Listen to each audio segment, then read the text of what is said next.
I just watched Rambo: Last Blood.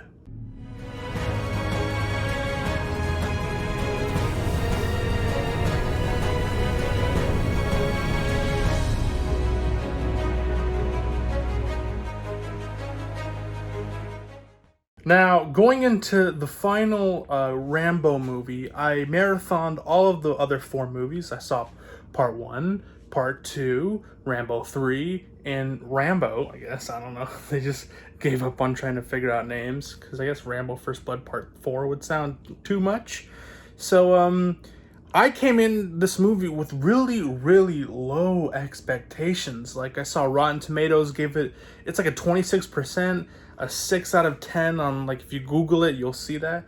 And when I was watching this movie, I'm like, this is pretty good. Now, maybe I have really poor taste, but I grew up on action movies and these type of films, you know. Rambo, Rocky was one of the first movies I've seen. And does it compare to the first Rambo? No. Is it one of the better in the entire series? Yes. In fact, I would say Rambo, First Blood is my number one, obviously. The story, the action, you know, the whole heart of the movie's there. First Blood, Rambo 3 would be my second pick. Then Last Blood. Then it would be Rambo, and then Part 2. Now, although it was early in the like Rambo era, and like usually like the first early movies in a series are usually the better ones, but in fact, they struck home. You know, this was a really good movie.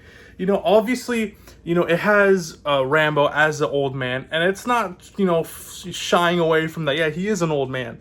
Like, he gets the shit beat out of him by these like hombres, these like grunts who he would beat up. Well, obviously it makes sense because there's like a whole gang of them.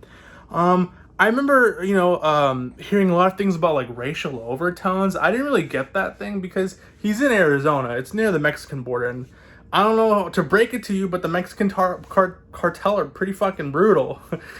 They shouldn't really color code it because, it's a person of color. And as a person of color myself, you know, I understand these things. Like, if they chose to be in Afghanistan, which they were in Afghanistan, and they're defending Afghanistan. So I don't know where all this racism and all that stuff comes from. I heard a funny thing where it's like a rated R Home Alone. And I just finished watching the special features, and Sylvester Stallone originally wanted it to be all within the house and the farm, which is it's pretty good that they didn't, because they at the final scene, it's really fucking good. Like, when it comes to action movies, you can't get any better of a final scene than when they're in the tunnels and all the cartel guys there, and he's just fucking slaughtering them. There's heads decapitated. You see like knives going through throats and all that stuff. And I don't know why this got shadowed so much. Like, I just recently made a movie review called The Silencer. Check it out right here, or I think right here. And it has the same review score. And I'm like, what the fuck? This movie's, it's 90. I don't know what people are expecting. I don't know why people always expect it to be like First Blood, because it'll never be like First Blood. There won't be another movie like First Blood, and for people to keep, you know, hammering to want it, which I understand, it's just, you're not gonna strike twice, you know. But this was a really good attempt. Does not deserve although there's some of the performances are really, you know, wacky. The main, like, the daughter character who gets kidnapped, she's a novice actor, but she's like 30 years old playing an 18-year-old. Anyways, she didn't do that great of a performance.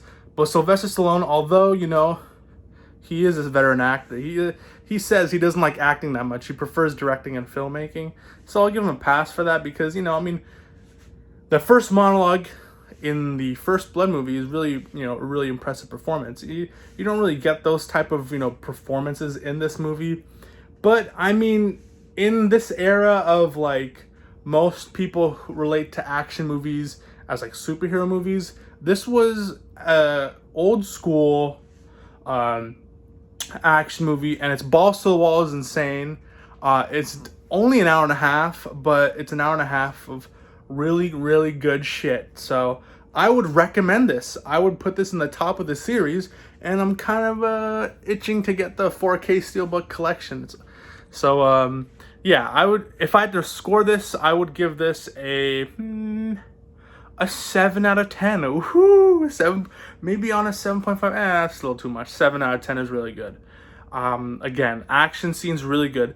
There is CGI gore, but it's not as like apprehensible as Rambo that came out in 2008. Obviously, the technology really wasn't there, or maybe not, but the CGI, what little there is, because there's a lot of practical effects. Like all the sets and stuff are real. I don't know if they went to a Mexico. They probably filmed somewhere else, but like where they're in the like this farm area. It's supposed to be Arizona, but it's actually Bulgaria. And I was like, what the hell? But anyways, I'm gonna cut things short. I recommend this movie. I believe it's on streaming services. I watched it on Blu-ray, and yeah, really good cinematography, amazing action, really satisfying kills.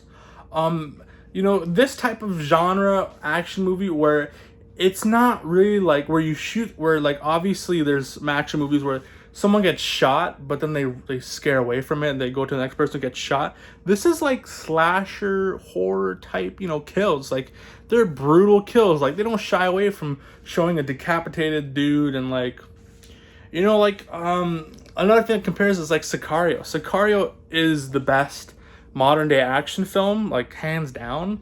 But this is kind of up there. Like I'm not gonna lie, like I really enjoyed Rambo Last Blood. So yeah. Let me know if you guys watch Rambo Last Blood. The best way to go into it is not really expecting much because of the reviews. The reviews really shit on it. And I was genuinely surprised on how good it was. There was actually heart. There was no crazy fucking scenes where like he goes up to like a bunch of people and then shoots them all willy-nilly. There's no scenes where like he has like a explosive arrow, which I kind of wish there was, because you know, just for fan service. Or he kills, like, he shoots down a tank with an arrow and shit like that. This is, like, more serious, solid stuff.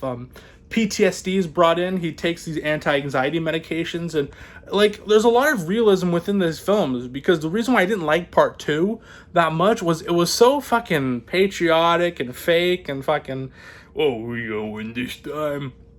Rambo, we're all that crazy shit. But that's why I didn't like Part 2. Was because of how unrealistic.